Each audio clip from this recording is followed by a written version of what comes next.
Hey, what's up guys? Today, I'll show you a mystery thriller film, Department Q, The Keeper of the Lost Causes. Spoilers ahead, watch out and take care. The movie begins with a police investigator named Carl sitting in a car with two colleagues. Carl suddenly goes out and walks towards a house, so his colleagues follow him and remind him that they should wait for backup. However, Carl is stubborn and refuses to follow orders, so his colleagues have no choice but to follow him inside. The first thing they see is a fat guy with a gunshot wound on his head. After seeing that, Carl's colleagues tell him they should get back in the car and wait. Suddenly, a mysterious man appears out of nowhere and shoots them. The three policemen quickly fall onto the ground while the shooter flees. 3 months after that incident, Carl returns to work and talks to his boss. His boss informs him that he will be removed from the homicide department because of his stubbornness to abide by the rules and lack of leadership skills.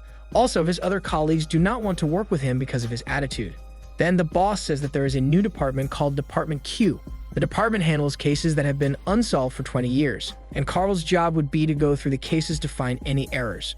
It would be 3 years of work behind the desk, but Carl's boss tells him that he will have help from an assistant. Later that day, Carl visits his best friend who is paralyzed from the shooting incident that happened to them.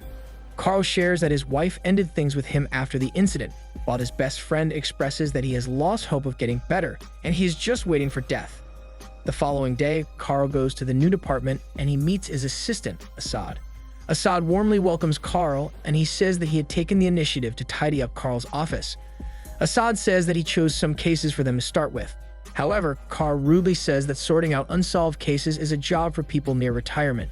Assad dismisses Carl's attitude. He informs Carl to choose a case and he leaves after.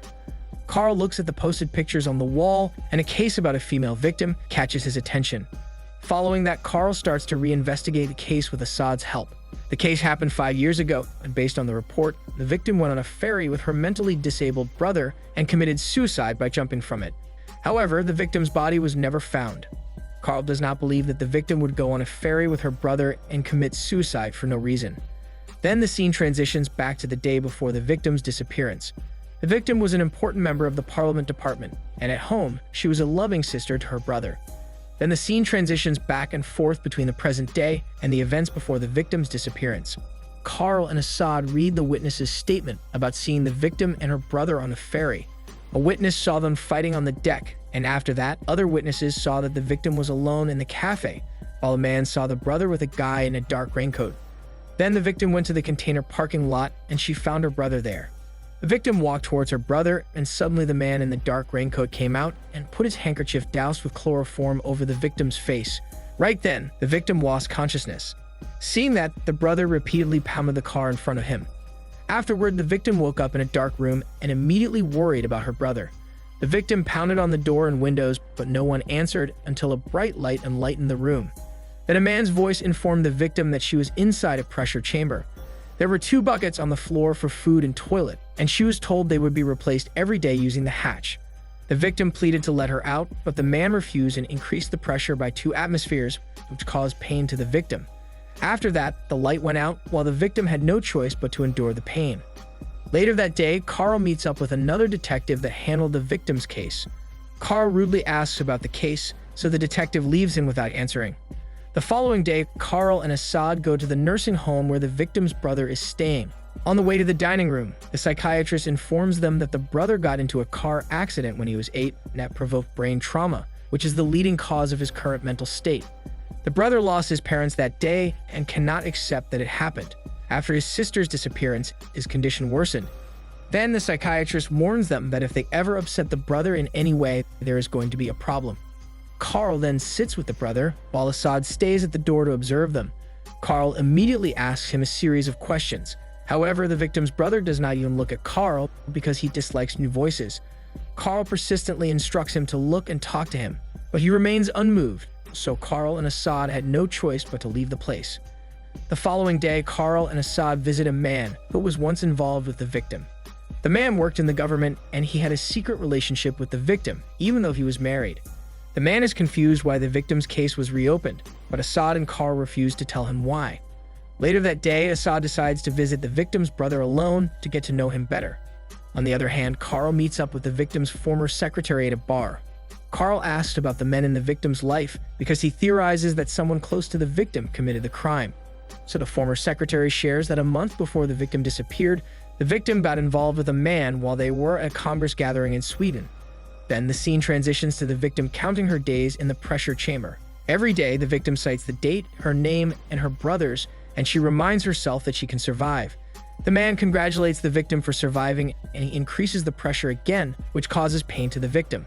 Back to Carl and Assad, Carl shares the information he got from the victim's former secretary, and he instructs Assad to get the list of participants from the Congress gathering.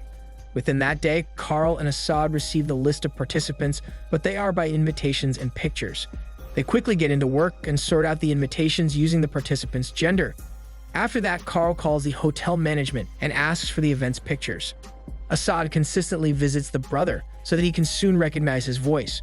Afterward, Carl and Assad sort out the photos and they focus on the ones where the victim talks to men. Following their investigation, Carl's boss confronts him about the recent phone calls he received. It turns out that the nursing home complained about Carl's rude behavior. The men he confronted about the victim asked why the case was reopened, and the accounting department received a massive bill of an order of the event's pictures. The boss scolds Carl because of his stubbornness and instructs him to close the case and file a report about it. Later that day, Assad brings the event's photographs to the victim's brother, while Carl waits outside the room because the brother dislikes him. Assad reminds the brother not to be upset when he sees the victim, then he shows him the pictures. He refuses to look at them, so Assad convinces him until he finally looks at them one by one. They finish the first batch of pictures, so Assad stands up to take another one. Assad hears him slowly panicking, and Assad sees him looking at one photograph of his sister with a man.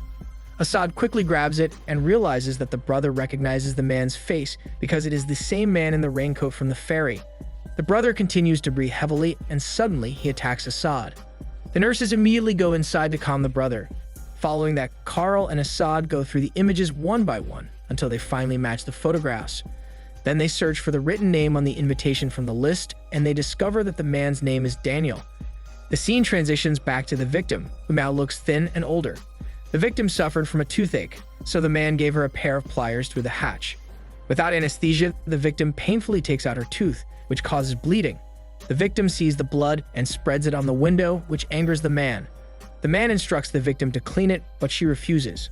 The man increases the pressure until the victim finally cleans the window. Back to the investigation, Assad drives to Sweden, while Carl is on the phone talking about Daniel. Suddenly, the person on the phone informs Carl that Daniel drowned in a boating incident just after the victim's disappearance. After that, Carl and Assad meet an officer in a boat lesser. The officer has a folder about the victim's case, so Assad scans it while Carl interrogates the lesser. Suddenly, Assad calls Carl's attention because of a photograph of an unknown person. The officer informs them that the chubby man in the picture is Daniel. Carl shows the image to the officer and lesser, but neither of them knows the chubby man. After that, Carl leaves and scans the folder. Shortly after, Assad realizes that the man in the raincoat disguised as Daniel to get into the gathering, and then he kills the real Daniel 6 months later. Then the two realize that the fake and real Daniel knew each other. Minutes later, the officer informs them that Carl's department told him Carl and Assad are not allowed to investigate in the area.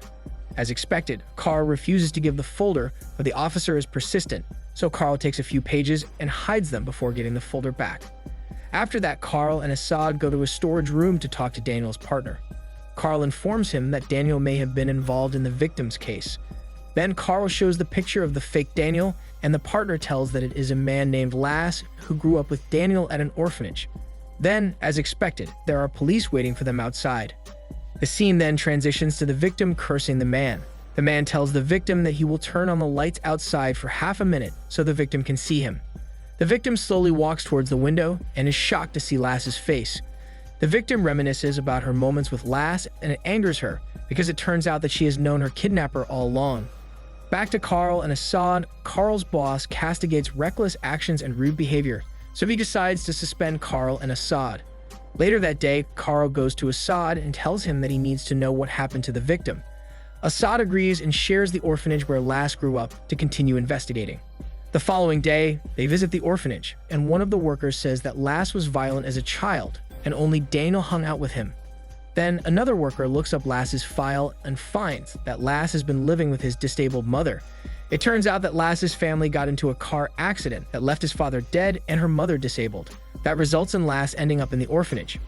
On their way to Lass's house, Carl reads Lass's file, and it reveals that the victim and Lass got involved in the same car accident that killed their parents.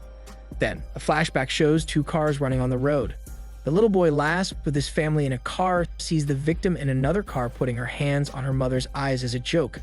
Then the victim went to her dad to do the same, but a truck crashed into them, causing the two cars to flip over. After that, Lass woke up to see his family dead. Then he saw the victim unscratched in front of him and even enjoying the snow day, which angered him. After that incident, Lass was taken from her mother's home because she could not take care of him. Then the orphanage gave Lass to his first family, who ended up sexually abusing him. So Lass ran away from them, and he got back to the orphanage where he met Daniel. Other kids bullied them, but Lass stood up to them, which caused Daniel to like him. Fast forward to the now grown-up Lass. He was at work when he saw the victim's face in the news, which triggered painful memories. Thereupon, Lass planned everything from seducing the victim, using her brother to kidnap her, and then killing Daniel. Back to the present, Lass sees Carl and Assad pull up in front of his house, so he leaves before they can see him. Meanwhile, Carl and Assad go into the house to talk to Lass's mother. As expected, the mother lies to them and says that Lass has not been home. So Carl and Assad go out, but not to leave but to investigate the place because they suspect that Lass's mother lied to them. Then Carl and Assad find a locked storage room. Meanwhile, Lass goes to the victim to remind her that she is the reason why he lost his father and sister. After that, Lass increases the pressure in the chamber room and leaves the victim to die. On the other hand, Carl tries to open the storage but fails, so he starts to walk away to get something from his car. Suddenly, Lass comes out in front of Carl and he immediately reveals that Lass is a suspect and asks him to go to the police station with them. Lass calmly agrees, but Carl sees tons of petrol containers, so he instructs Assad to turn around the car. Lass hurts Carl and stabs Assad, then he runs back to the barn. Even though dizzy, Carl goes back and finds a room full of Lass's plan. Shortly after, he finds the pressure chamber that the victim is in. Carl quickly calls for backup as he turns off the pressure and calls out the victim. Suddenly, Lass comes out and strangles Carl. Carl slowly suffocates, but luckily, Assad follows them and he beats Lass with a metal tube. Assad and Carl fall onto the ground while the victim continues to shake because of the pressure. Moments later, help finally arrives. Following that, the nurse informs them that the victim is responding to depressurization and it will take time for her to get better. Then the nurse accompanies the brother to his sister's room. The film ends with Carl and Assad getting their badges back, but Carl refuses to return to the homicide department because he wants to handle the department queue with Assad and his secretary to do the paperwork. He ends up being content with his current job, which is supposed to be a punishment. This is Daniel CC Movie Channel. Stay safe and enjoy your day.